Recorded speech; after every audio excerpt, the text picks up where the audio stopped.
সম্প্রতি একটি ভাইরাল ভিডিওকে কেন্দ্র করে জোর বিতর্ক শুরু হয় রাজ্য রাজনীতিতে।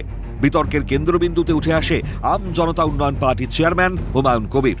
বিতর্ক এতটাই ভয়ঙ্কর আকার ধারণ করে যে ২৬-এর নির্বাচনে হুমায়ুনের সঙ্গে জোট থেকে সরে আসে মিম। এই পরিস্থিতির মধ্যেই বিজেপি ও তৃণমূলকে নিয়ে বিস্ফোরক হুমায়ুন।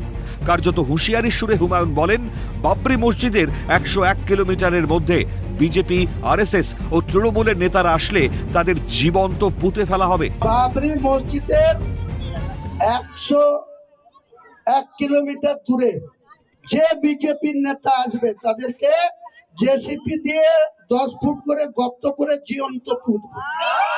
আমি হুমায়ুন কবির জীবন্ত পুঁতব। সে বিজেপি আসুক, আরএসএস আসুক, আর তৃণমূলের চটি চাটারা আসুক, যে আসবে, আমি হুমায়ুন কবির বেঁচে থাকতে যতক্ষণ আল্লাহ আমাকে হায়াতে রাখবে, বাবরি মসজিদ যে এনএইচ এর ধারে হচ্ছে, কাজ চলছে, কাজ চলবে, কোন মামার ক্ষমতা নাই, কোন বিজেপির ক্ষমতা নাই, কোন টিএমসি চটি চাটার ক্ষমতা নাই আমার বাবরি মসজিদের কমপ্লেক্সের ১ কিলোমিটার দূরে পৌঁছে। আর এখানেই হুমায়ুনের শব্দ চয়ন নিয়ে প্রশ্ন উঠতে শুরু করেছে। এর আগেও একাধিকবার উস্কানিমূলক বক্তব্য রেখে বিতর্কে জড়ান হুমায়ুন। কিন্তু ভোটের আবহে হুমায়ুনের এই মন্তব্য যে সমস্ত সীমারেখাকে অতিক্রম করল তা বলার অপেক্ষা রাখে না। এই প্রসঙ্গে বিজেপি শিবিরের মত, এই ধরনের মন্তব্য রাজ্যবাসী দেখছে, তারাই এদের বিরুদ্ধে ব্যবস্থা নেবেন।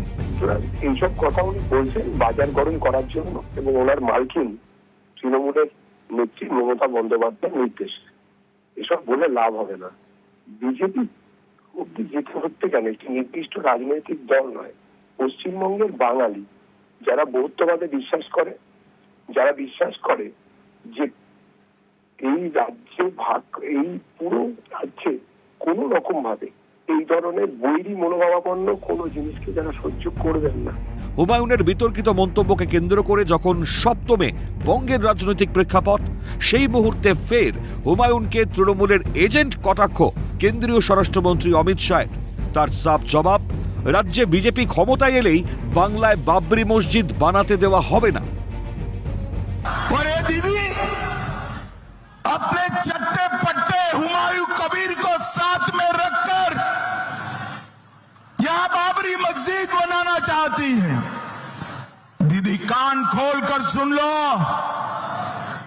भारतीय जनता पार्टी की सरकार आ रही है, बंगाल की भूमि पर बाबरी मस्जिद हम नहीं बनने देंगे, नहीं बनने देंगे। ये हुमायूं कबीर दीदी का ही एजेंट है, और दीदी आपके इशारे पर वो बाबरी मस्जिद बना रहा है।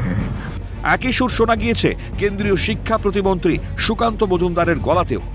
আজকে আমাদের এই সভা থেকে মাননীয় গৃহমন্ত্রী অমিত শাহজি বলে গেছেন যা বলার। বাবরি মসজিদ তৈরির যারা করছে, আমরা তাদের বিরোধিতা করছি। ভারতীয় জনতা পার্টির সরকার হলে বাবরি মসজিদ তৈরি করতে দেওয়া হবে না, হবে না, হবে না। কত বড় বুকের পাটা। তবে থেমে থাকেনি তৃণমূলও। ঘাসফুল শিবির হুমায়ুনের এই মন্তব্যকে ভিডিও বিতর্ক থেকে মোড় ঘোরানোর পন্থা হিসেবেই দেখছে। ভাগ করার জন্য বিজেপি থেকে ১,০০০ কোটি টাকা চেয়েছে, ৩০০ কোটি টাকা একবার। এখন উনি সেভ করার, নিজেকে সেভ করার জন্য পরে এই মন্তব্যগুলো করছে।